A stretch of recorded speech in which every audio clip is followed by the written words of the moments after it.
Nós estamos em guerra, irmãos. Nós estamos em guerra. E eu quero contar uma história para vocês. Essa história, na verdade, eu vou tentar contextualizar para aquilo que eu vou ler aqui. Essa semana, bem no início da semana, uma leitura bíblica, eu queria ler uma coisa, mas aí a gente fez aquela roleta bíblica, né? E eu comecei a ler o final de 1 Reis e fui invadindo pelo livro de 2 Reis, que conta algumas histórias de alguns reis de Israel. E me deparei com um personagem bíblico chamado Jeú. Quantos aqui conhecem Jeú? Esse personagem bíblico, essa pessoa, ele foi um rei em Israel. Ele, na verdade, se cumpriu a profecia, o dito que o Senhor havia dito através de Elias, quando Elias tinha corrido para dentro da caverna, quando Jezabel o perseguia, quando ele confrontou lá os 400 profetas de Baal, e ele saiu correndo, e aí ficou lá temeroso por sua morte. E o último ato de Elias foi ungir a Eliseu como profeta em seu lugar. E Deus mandou que ungisse a Azazel, o rei da Síria, e a Jeú, rei de Israel. Naquela época, irmãos, Israel era tomada de pecado. Tomada de pecado. Tomada de idolatria. Tomada de preceitos ao qual o Senhor não designou, não falou. Se desviaram. Israel era uma nação desviada. Por conseguinte, os seus reis, né? Acabe e Jezabel, é uma dupla famosa, né? Quem conhece Acabe e Jezabel aqui? É mais fácil, né? São figuras mais famosas, né? Porém, o povo era cheio de idolatria, já nem mais se lembrava do Senhor. E na semana lendo sobre esse personagem, eu confesso que eu fiquei assim, meio escandalizado pela obra desse homem, por aquilo que ele fez. E durante a leitura, eu percebi, o José falou assim, eu preciso dar uma palavra profética, né? Eu falei, caramba, complicado. Mas de uma maneira profética, aquilo que nós vamos ler hoje aqui, acerca da vida de Jeú e os seus feitos, reflete profeticamente na vida da igreja hoje. Eu não me refiro só a essa igreja. Eu me refiro à igreja de Jesus. Se reflete a vida da igreja como um todo. E aí é nosso dever ter ciência disso. Não só ter ciência, como combater. Por isso que eu comecei falando que nós estamos em guerra. Nós estamos em guerra, amado. Jeú foi ungido rei por Eliseu, não por Elias. Elias foi tomado numa carruagem de fogo e Eliseu deu sucessão ao seu ministério, né? E ungiu Jeú. Jeú era um comandante de exército, como vários outros, como Davi, teve muitos. E ele foi ungido rei para que se cumprisse a palavra do Senhor. E a profecia que Deus havia dado a Elias era que quem escapasse da espada de Azael, Jeú passaria o cerol. E quem escapasse de Jeú, Eliseu terminava de acabar. Qual era o intento de Deus com isso? Era exterminar o mal que havia em Israel. Aquilo que ele não colocou lá. Aquilo que Deus não queria. Por quê? Porque Deus separou um povo para ele, Israel, um povo santo. Um povo escolhido. Para quê? Para servir de exemplo para a humanidade. Para olhar para aquele povo e falar assim, ó, assim, fazendo assim, da maneira como esse povo faz, vocês serão bem-sucedidos em tudo aquilo que vocês fizerem. Do contrário, é só morte, sangue, ruína. E Jeú, ele teve, uma vez que ele foi assim que ele foi ungido rei, ele já saiu para fazer aquilo que lhe fora predito. No desenrolar da história, ele vem exterminando todo mundo. Principalmente, na verdade, o objetivo dele era acabar com o legado de Acabe e Jezabel, que agravou em muito a situação de Israel no nível de pecado que ele havia afundado, que estavam afundados. E uma vez que o texto que eu vou ler aqui está em 2 Reis, capítulo 10, versículo 15. Mas anterior a isso, Jeú já vinha fazendo o seu caminho e o seu trilho de exterminar o mal pela raiz. Eu vou ler aqui para vocês para a gente poder ter uma noção. Tendo partido dali, encontrou a Jonadab, filho de Recabe, que lhe vinha ao encontro. Jeú saudou-lhe e lhe perguntou: tens tu sincero o coração para comigo, como o meu é para contigo? Mais ou menos assim, tu está comigo ou tu está contra mim? Porque Jeú, ele vinha num disparate de sair exterminando todo mundo. Então ele queria saber quem era contra e quem era a favor. Então, Jonadab respondeu: tenho. Então, se tens, me dá a mão. Jonadab deu-lhe a mão, e Jeú fê-lo subir consigo ao carro. Ele disse: vem comigo e verás o meu zelo para com o Senhor. E assim Jeú o levou no seu carro. Tendo Jeú chegado a Samaria, feriu todos os que ali ficaram, de Acabe, até destruí-los segundo a palavra que o Senhor dissera a Elias. Antes disso, Jeú já havia destruído uma cidade, né, um povoado, que haviam 70 descendentes de Acabe. Né? E ele passou todo mundo ao fio da espada. Aí quando eu li isso e vi a palavra zelo, né? E zelo, e aí ele passando a espada a todo mundo, eu falei, caramba, que crueldade, que coisa cruel, que situação difícil de se ler, difícil de se entender, assim, caramba, um Deus tão amoroso, tão bondoso, né? Fazendo isso com pessoas, né? E aí, ao invés da coisa melhorar, parece que piora. Que ele começa aqui, ó, ajuntou Jeú, já em outra oportunidade, versículo 18. Ajuntou Jeú a todo o povo e disse: Acabe serviu pouco a Baal. Jeú, porém, muito servirá. Pelo que chamai-me agora todos os profetas de Baal, todos os seus servidores e todos os seus sacerdotes, não falte nenhum, porque tenho grande sacrifício a oferecer a Baal. Todo aquele que faltar, não viverá. Ou seja, era uma convocação real, né? Porém, Jeú fazia isso com astúcia, para destruir os servidores de Baal. Disse mais Jeú: consagrai uma assembleia solene a Baal. E a proclamaram. Então, a solenidade aqui não era algo assim, ó, gente, vão ali comigo rapidinho, não. Era uma coisa que se espalhou por todo o reino. Era algo que mensageiros foram, ó, o rei está conclamando aqueles que adoram a Baal a prestar um culto solene, vai haver um grande sacrifício, vai haver uma festa, vai haver isso, todo mundo tem que estar lá, não está ninguém liberado. Quem for adorador de Baal e não for, morre. Bom, também Jeú enviou mensageiros por todo Israel. Vieram todos os adoradores de Baal, e nenhum homem deles ficou que não viesse.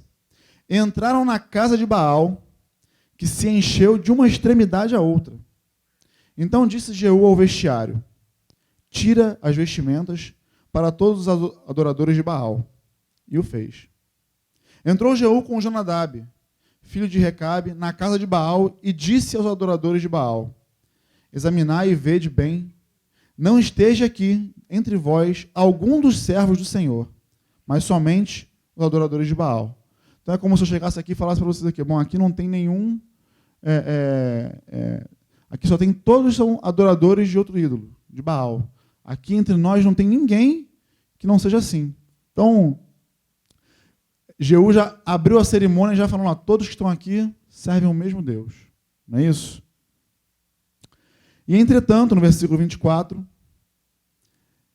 e entrando eles a oferecerem sacrifícios e holocaustos, Jeú preparou da parte de fora 80 homens e disse-lhes, se escapar algum dos homens que eu entregar em vossas mãos, a vida daquele que o deixar escapar responderá pela vida dele.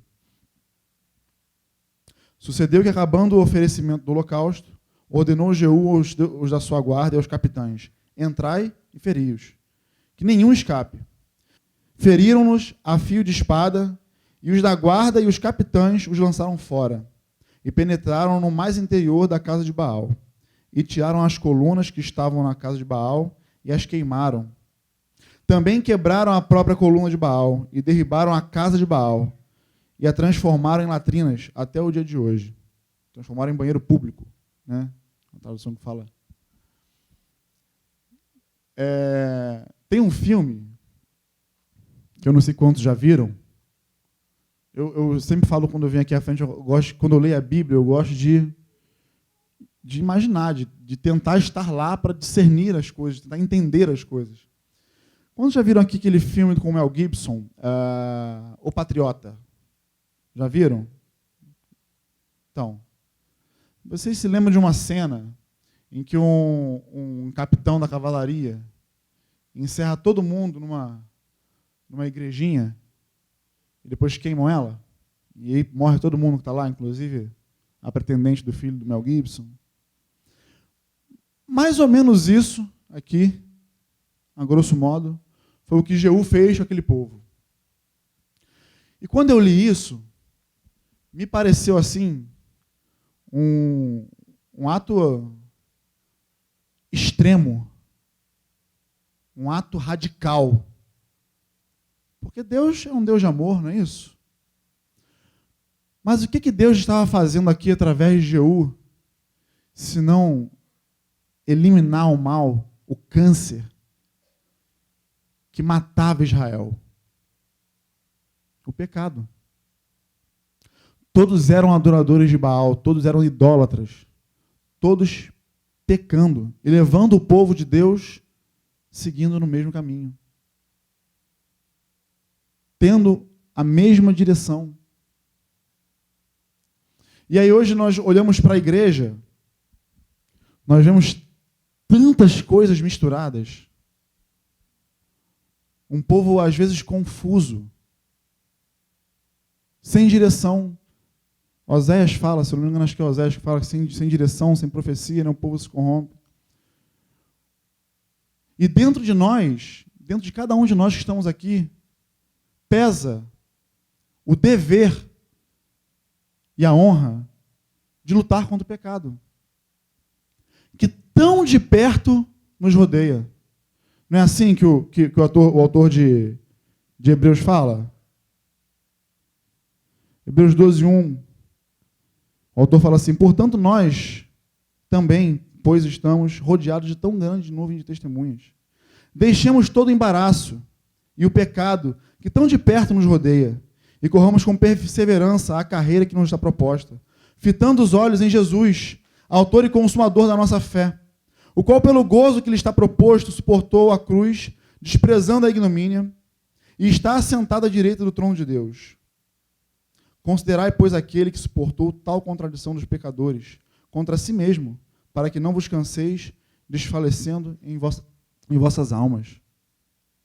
Essa guerra travada na carne, onde milhares de pessoas morreram, onde Jeú foi a espada de Deus, a verdade é essa. Jeú, esse homem, ele foi a espada na mão de Deus para cortar, de fato, o pecado que fazia com que Israel não pudesse se levantar, mas se tornasse cativo de seus inimigos.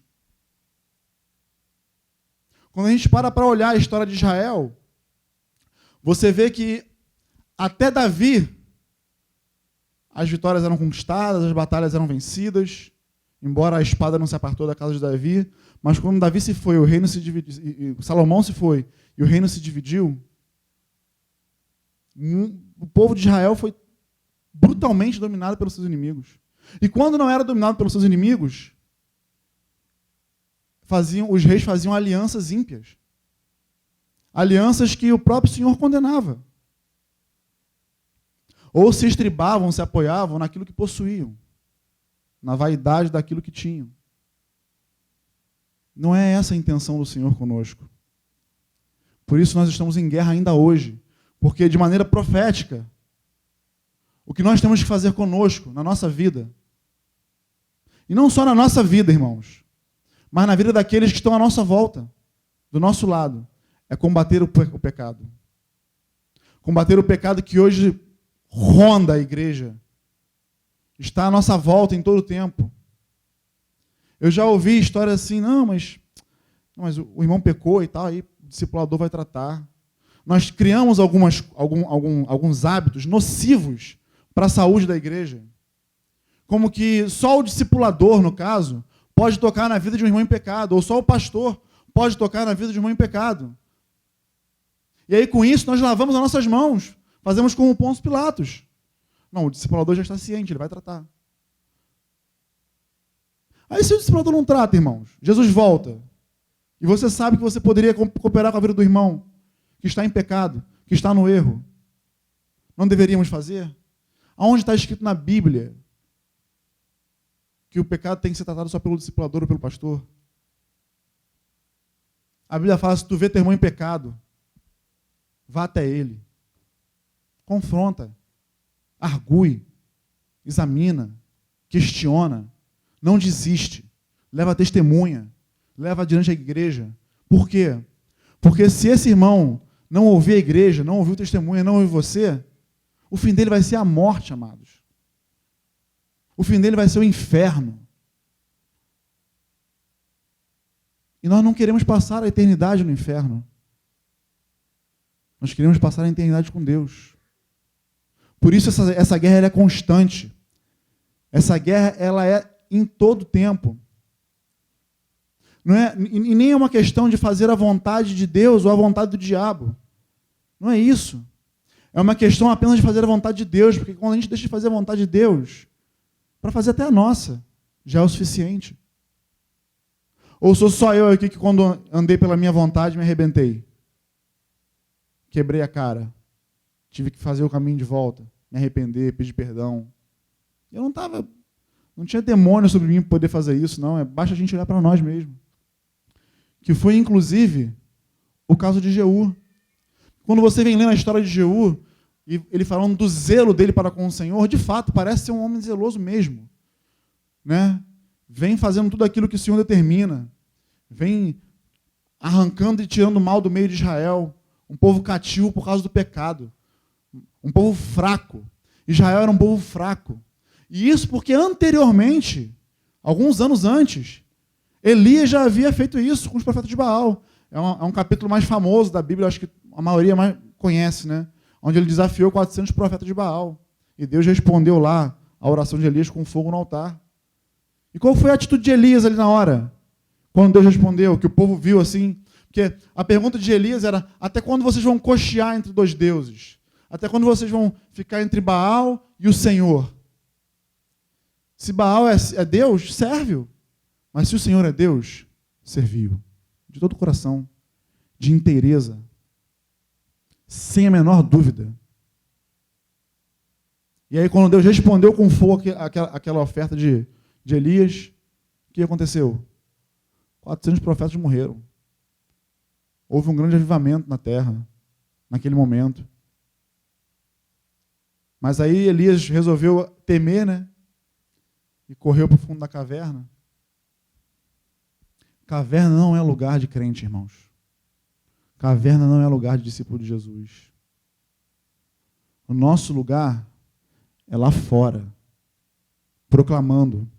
Porque se o pecado nos rodeia aqui, onde nós olhamos para o lado e nos sentimos seguros porque temos pessoas em quem confiamos, pessoas em quem conhecemos, pessoas que amamos, pessoas que desfrutam da nossa intimidade, fazem parte do nosso convívio.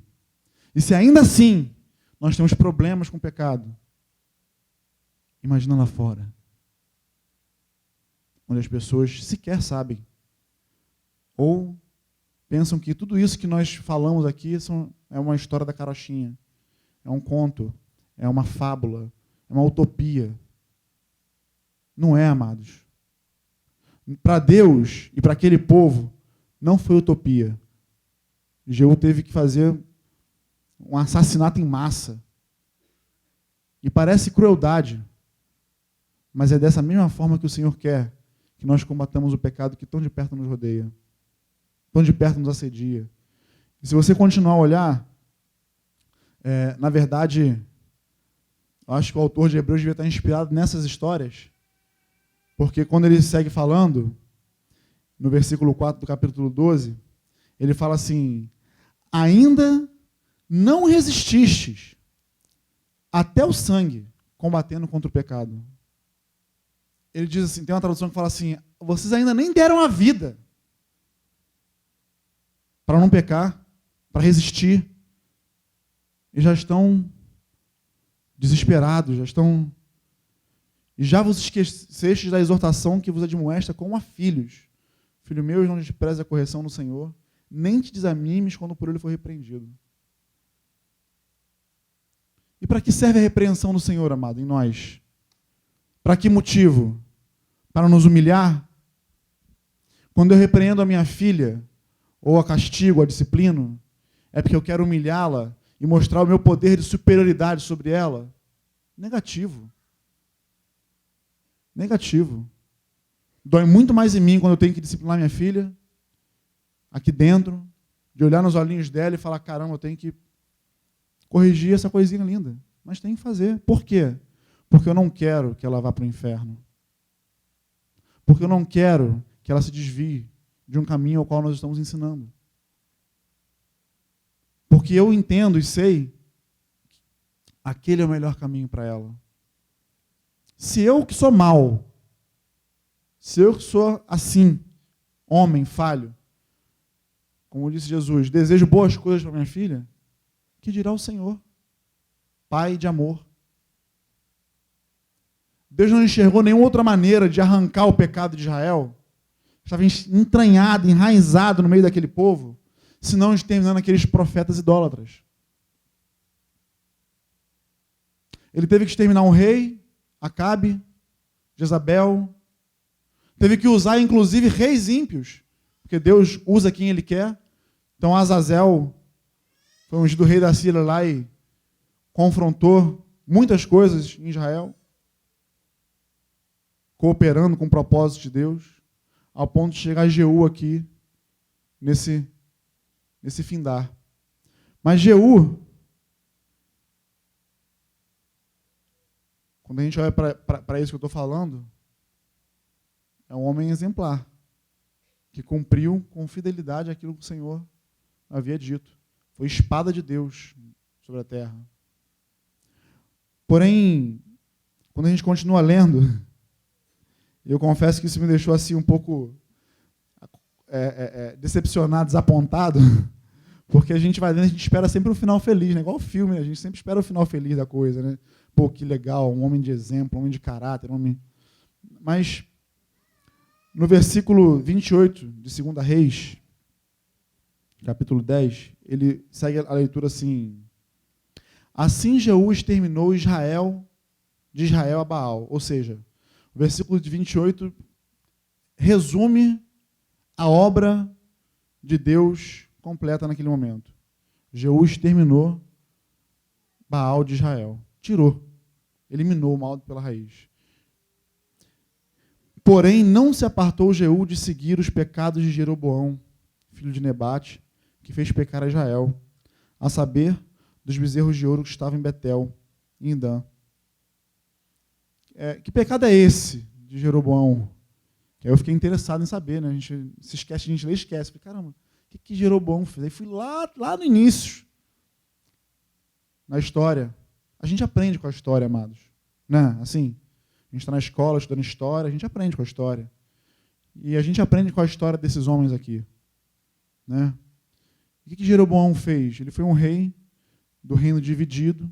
O rei de norte era um reino de Israel, com suas 10 tribos, e o reino sul era de Judá, né? Mais uma tribo que eu não me lembro. Benjamim? Não. Enfim, depois... os detalhes aí. Era Judá e mais uma. Era o reino sul.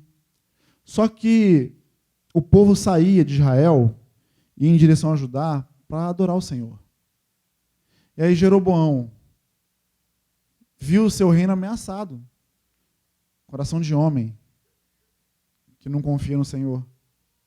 Ele falou, não, já que esse povo vai sair daqui para poder adorar lá em Judá, daqui a pouco vai todo mundo se virar contra mim de novo. E aí eu vou perder meu reinado. Aí ele vai e constrói bezerros de ouro em Samaria e fala aqui, ó, povo, aqui Israel, os teus deuses que vão diante de ti, que te tiraram da terra do Egito. E aí o povo vinha adorando aqueles deuses. Nota como o povo era facilmente tendenciado. Mas hoje nós não somos um povo assim, amados. Inclusive, vocês entendem por que vocês trazem uma Bíblia para uma reunião como essa? O Zé está ali com a Bíblia na mão dele, está ali folheando, está ali olhando. Porque se eu der uma bola fora aqui, ele já vai levantar a mão ali e falar, está errado. Quem conhece Bereia? Eu vou falar de Bereia. De Bereia. Os irmãos de Bereia eram aqueles que confirmavam na palavra aquilo que Paulo pregava. Ah, é verdade, o que você está falando não consta aqui. Você traz uma Bíblia para essa reunião aqui para saber se justamente o que eu estou falando está conforme a palavra. Porque eu posso chegar aqui, como pastor, e falar meia dúzia de abobrinha. E conduzir vocês ao erro. Como Acabe e Jezabel. Como outros reis fizeram com o povo. E aí a gente vê morte e destruição no meio do povo, sofrimento e dor. Por quê? Porque o povo foi facilmente influenciado. Eu não quero influenciar vocês. Eu quero hoje trazer uma nota, na verdade, daquilo que Deus falou comigo, ali no cantinho. Ali. Nada do que eu estou falando aqui hoje, irmãos, foi ensaiado, programado. Pô, quem me dera. Entendeu? Eu queria falar uma outra coisa. Era um outro assunto que não tinha nada a ver com o que eu estou falando agora. E toda vez que eu subo aqui, parece que eu estou apontando o dedo para a cara de vocês. Eu conversava isso com o Cidinho, inclusive, uma vez. Falei, meu Deus do céu, vocês notaram que eu estou há bastante tempo sem subir aqui. Entendeu? Porque toda palavra que vem parece que é um dedo na cara da igreja. Eu falei, meu Deus, chega a ser assim até, eu fico constrangido. A verdade é essa. Mas é algo... E hoje, amados, hoje, o que o Senhor quer é que nós nos espaldemos, nos respaldemos, na verdade, no exemplo de Jeú. Não na sua personalidade, não no seu caráter, mas no zelo. Ele foi zeloso. Sim. E isso é confirmado, porque Deus mesmo confirma isso. Deus mesmo confirma isso com Jeú. No finalzinho, Deus fala assim no versículo 30. Pelo que disse o Senhor a Jeú, porquanto bem executaste o que é reto perante mim, e fizeste a casa de Acabe, segundo tudo quanto era do meu propósito, teus filhos, até a 4ª geração, se assentarão no trono de Israel. Mas Jeú não teve cuidado de andar de todo o seu coração na lei do Senhor, Deus de Israel, nem se apartou dos pecados de Jeroboão, que fez pecar a Israel. Ou seja, Jeú ainda continuou, mesmo sendo zeloso, ainda não foi inteiro com Deus. E isso hoje, como história, serve para nós de exemplo. Para quê? Para que a gente mergulhe de cabeça nesse rio de Deus. Mergulhe de cabeça. Que o nosso pé não encoste no fundo, mas que a gente tenha fé e interesse de coração para servir o Senhor e combater o pecado. É uma guerra constante, amados. É uma guerra diária. É uma luta constante. Carne e espírito, não é assim? Todo dia. Não é assim que Paulo fala assim, em Romanos, lá 7, ele fala, o bem que eu quero fazer, esse eu não faço. Mas o mal que eu não quero fazer, esse está em mim. Miserável homem que eu sou. Quem é me livrado do corpo dessa morte? Paulo chega a ter desejo de partir, de estar com Jesus. Imagina Paulo, Um homem que foi ao terceiro céu, que foi arrebatado, viu coisas que somente falar seriam inefáveis aos homens. Ele deu assim uma pincelada, ó, viu a Nova Jerusalém espiritual, ó, meu Deus, ele viu a casa, ele viu onde nós vamos estar, amados. Mas ele não pôde nem entrar em detalhe, você não vê Paulo entrando em detalhes disso nas suas cartas.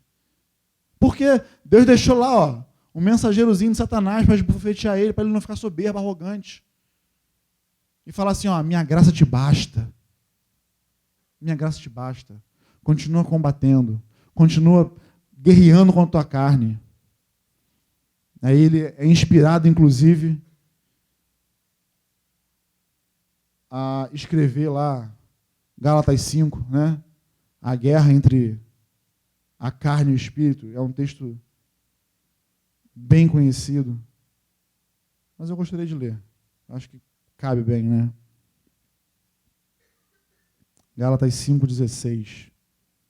Digo, porém, andai pelo Espírito, e não haveis de cumprir a cobiça da carne. Porque a carne luta contra o Espírito, e o Espírito contra a carne. E estes se opõem um ao outro, para que não façais o que quereis. Mas se sois guiados pelo Espírito, não estáis debaixo da lei. Ora, as obras da carne são manifestas, as quais são a prostituição, a impureza, a lascívia, a idolatria, a feitiçaria, as inimizades, as contendas, os ciúmes, as iras, as facções, as dissensões, os partidos, as invejas, as bebedices e as orgias, e coisas semelhantes a estas, contra as quais vos previno, como já antes vos preveni, que os que tais coisas praticam não herdarão o reino de Deus. E aí você pega essas coisas que Paulo fala aqui, e sabe, pela convivência, pela intimidade, pelo relacionamento, pelo discipulado, que tem um irmão que pratica algo semelhante. E aí nós queremos esperar o discipulador tratar.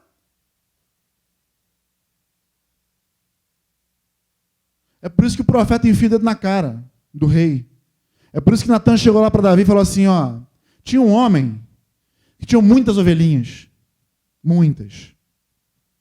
E um outro que tinha uma ovelhinha só. Tratava como um membro da família. Era como sentava à mesa. Mas aí, o homem que tinha muitas ovelhas recebeu um viajante, um visitante. E aí foi lá, mandou pegar a ovelhinha daquele homem que só tinha uma. E matou, destrinchou e cozinhou e deu ao seu visitante. O que fazer, ó rei?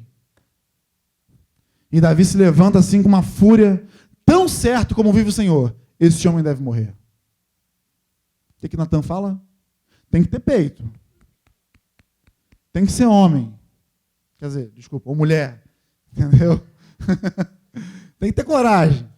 Para chegar para um rei, esse homem és tu, ó rei. Você pecou. Se deitou com a mulher do teu servo.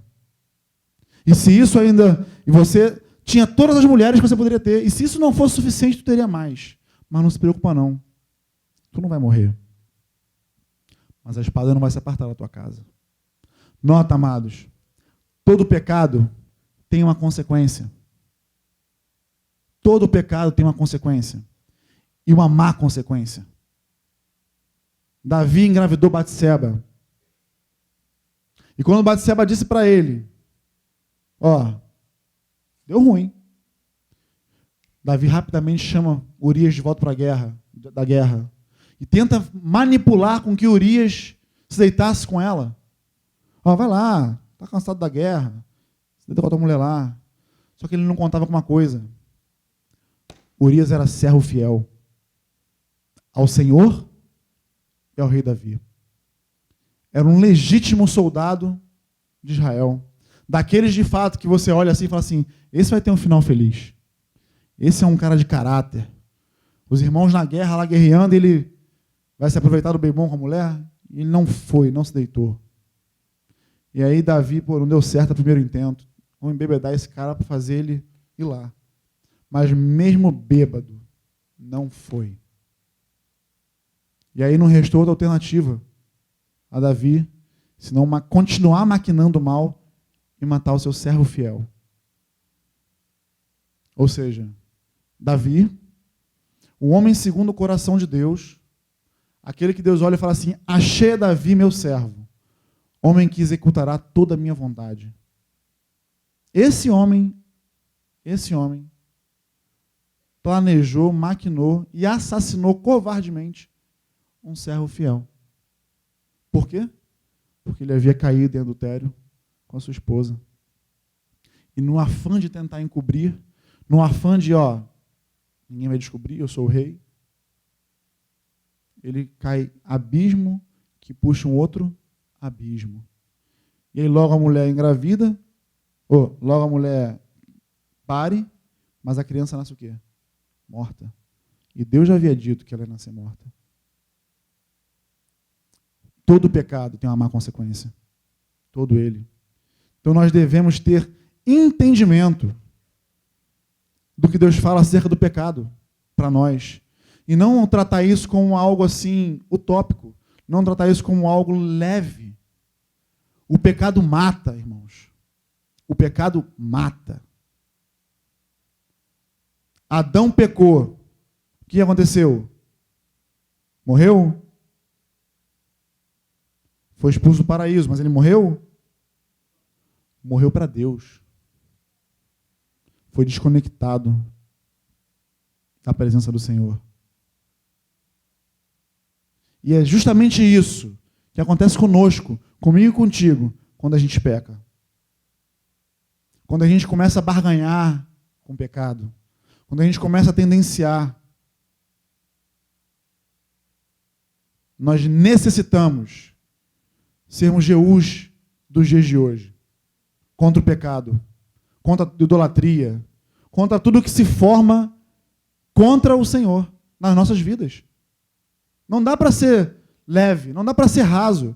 É radical mesmo. Não, isso é pecado, não agrada do meu Deus, eu não vou fazer. Por mais que eu queira fazer. Também não vamos ser falsos, né, amados? O pecado é prazeroso. O pecado é gostoso. Mas gera morte. Então, ainda que eu tenha vontade de fazer, eu não faço. Faço como José. Que aquela mulher lá ficou doida atrás dele, lá, a mulher de Potifar, doida atrás dele, buscando ele. Se deita comigo, se deita comigo, se deita comigo, se deita comigo. Amado, José é homem. Você acha que ele não resistiu? Você acha que ele não teve vontade? Você acha que ele não teve desejo? A Bíblia não é clara em relação a isso. Ela não fala, mas vou dar margem à minha imaginação, assim, segundo eu penso. Segundo eu penso. Você pode pensar contrário de mim, não tem nenhum problema. Mas eu penso que José ficou tentado. A mulher todo dia querendo se deitar com ele, todo dia, até que chega uma hora que ela arma um bote. Ela chama ele, não tinha ninguém na casa, chama ele lá fora, agarra ele pela veste, imprensa ele, o que ele faz?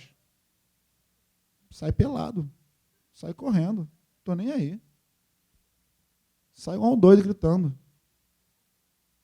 Mas não corrompo a minha aliança com o meu Deus. Ainda que ele tenha tido vontade, ainda que ele tenha tido desejo. Por quê? Porque a carne grita, amados. Uma coisa que nós temos que entender é que isso aqui não vai se converter. Não vai. Eu até postei um dia desses, já tem um tempo já.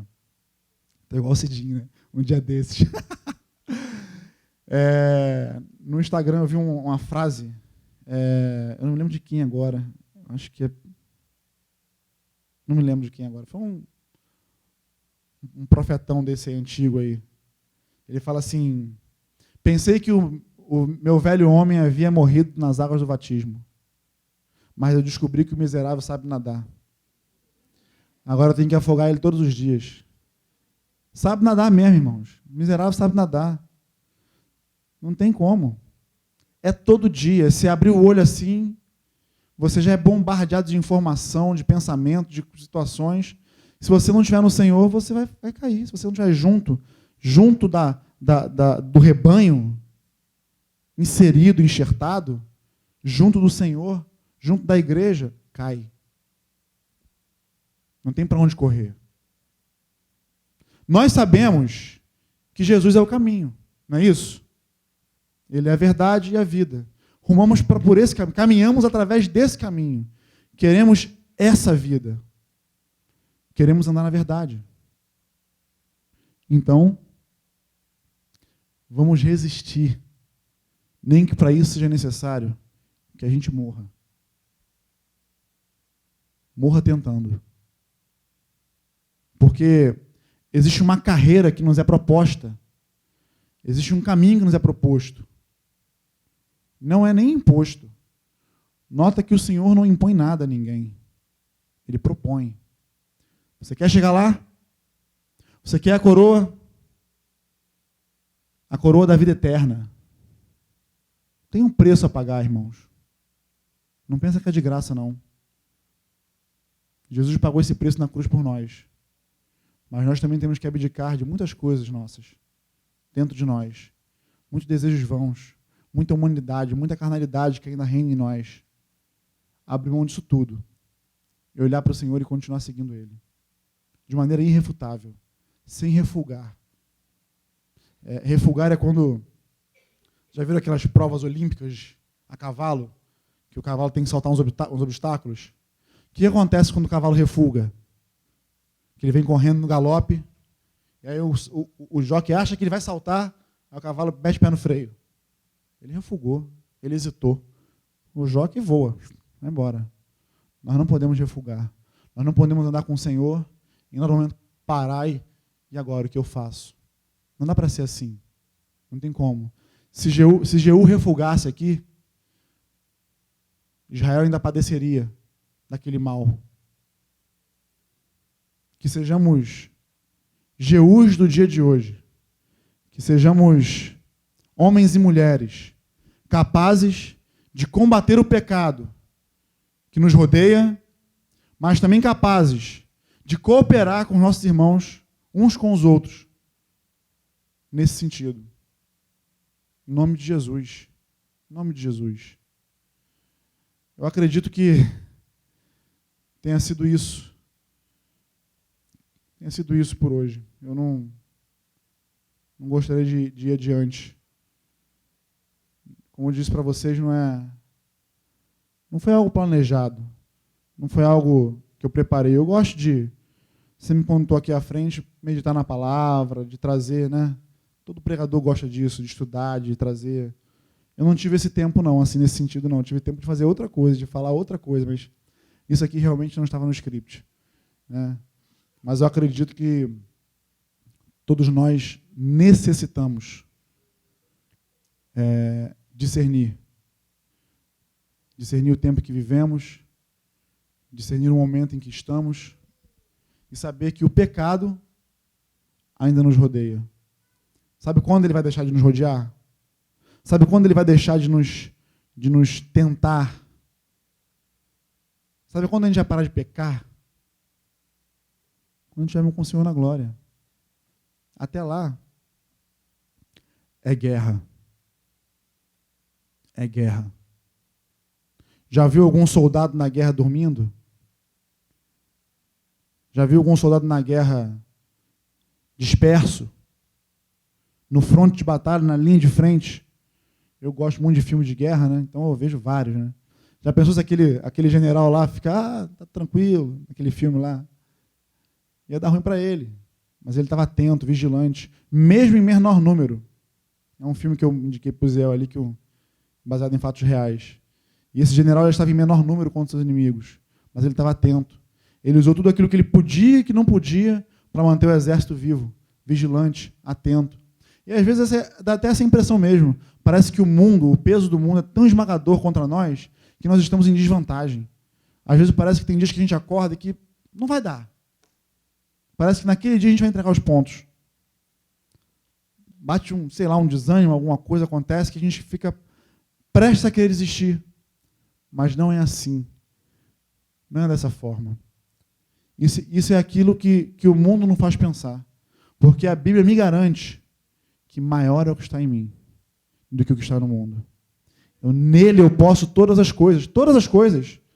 Posso todas as coisas naquele que me fortalece. Posso mesmo. Posso passar necessidade, posso ter fartura, posso tudo, porque eu estou com Ele. Ele está comigo. Não tem por que temer.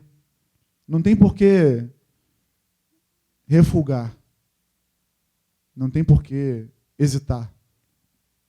Se o Senhor está te chamando para essa batalha, se você tem consciência de que você é um soldado na mão de Deus, como Jeú, que foi ungido rei, era um comandante, mas foi um soldado, empunha a tua espada, irmão, e combate de maneira rigorosa o pecado. Não só na tua vida, mas na vida daqueles que estão à sua volta. Fazendo assim, o povo não fica doente. Fazendo assim, o povo se fortalece. Fazendo assim, fatalmente esse lugar será pequeno demais para nós. Entende? Nós temos que entender que nós temos uma responsabilidade diante de Deus. Assim como o Jeú também tinha essa responsabilidade. Uma pena que o fim dele não foi feliz, né? Morreu adorando outros deuses. O coração não estava inteiro diante do Senhor. Mas nós temos essa informação aqui na Bíblia para que a gente possa ter a oportunidade de andar diante de Deus com interesse de coração. Amém? Que sejamos todos inteiros diante do Senhor. Em nome de Jesus. Amém? Podemos orar? Pai, nós queremos, nessa hora, te agradecer, Senhor. Eu quero te agradecer, mais uma vez, e te pedir que aquilo que foi dito aqui nessa manhã, Senhor, aquilo que foi falado, não foi premeditado, Senhor, mas foi falado, tu possa amplificar nos ouvidos e nos corações dos meus irmãos nessa manhã, Senhor. Que a tua igreja, Senhor, tenha a exata noção do quão nocivo, do quão perigoso, do quão mortal é viver, Senhor, com o pecado que nos rodeia e nada, Senhor, fazer.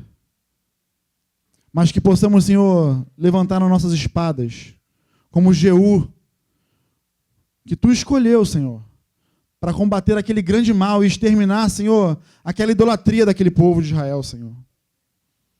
Pai, que nós possamos, Senhor, no nome de Jesus, extirpar toda idolatria que há dentro de nós ainda, Senhor.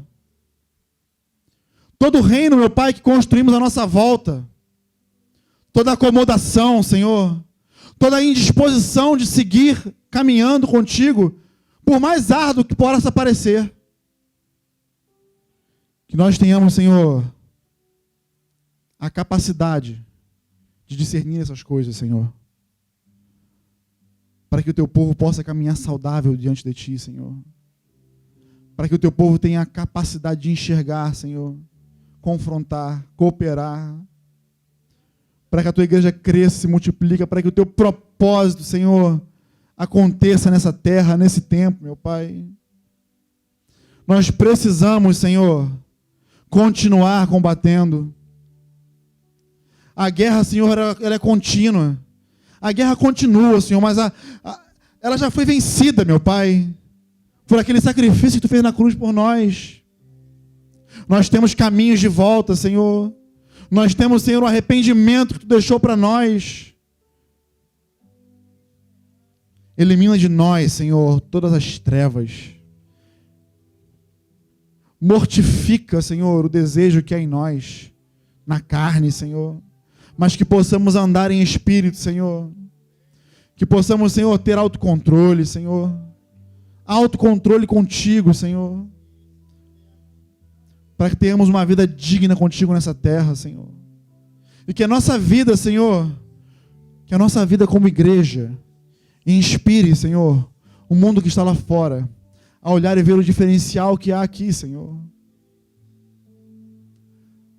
Senhor, há hoje aqui homens e mulheres, meu Pai, que podem ser hoje como raposas tuas incendiárias, meu Pai. Incendiadas da tua graça, incendiadas do teu amor, incendiadas, Senhor, pelo mesmo zelo, Senhor, que havia sobre a vida de Jeú.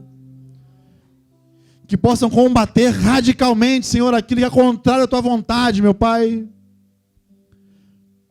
Senhor, em nome de Jesus, que cada um aqui, hoje, tenha essa consciência, Senhor, de que o lugar onde está, de que o lugar onde você colocou, cada um deles, eles podem pelejar as suas guerras e vencê-las, Senhor. Fazendo assim, Senhor, se tornando exemplo para aqueles que estão à sua volta. No nome de Jesus, Espírito Santo, vem com a tua graça. Toca-nos nessa manhã. Nos convence, Senhor, do pecado, da justiça, do juízo. No nome de Jesus, que a tua luz brilhe em nossas vidas, Senhor, para que possamos, Senhor, através dela, iluminar aqueles que necessitam serem resgatados dessas trevas, Pai. Em nome de Jesus, tira toda a acomodação do meio do teu povo. A tua palavra diz, Senhor, a tua palavra nos mostra, nos ensina, que quando a tua igreja se acomodou em Jerusalém, tu enviou a perseguição, Senhor, para que todos se movessem, para que todos saíssem, Senhor, e se espalhassem, para cumprir a tua vontade. Senhor, nós não queremos ser perseguidos para que isso aconteça, Senhor. Nós queremos sim realizar todos os teus intentos. Nós queremos sim ter a coragem, a ousadia, Senhor, do profeta Natã, como teve para Davi, e combater o pecado, combater o erro, no nome de Jesus. Levanta, Senhor, nessa manhã, homens e mulheres comprometidos com a tua vontade, Senhor. Levanta, Senhor, segundo os ministérios, os serviços, Senhor, os dons que tu deu, meu Pai, no nome de Jesus, e capacita cada uma delas, meu Pai, a fazer o teu trabalho, meu Pai. Que fazendo assim, nós seremos, Senhor, um exército forte e temido pelo reino das trevas, Senhor. Temido pelo inimigo, Senhor. Ao ponto que quando nos levantarmos e nos marcharmos, Senhor, avançando contra o pecado, ele se dissipará, Senhor. No nome de Jesus. No nome de Jesus, Senhor. Amém, Senhor. Amém.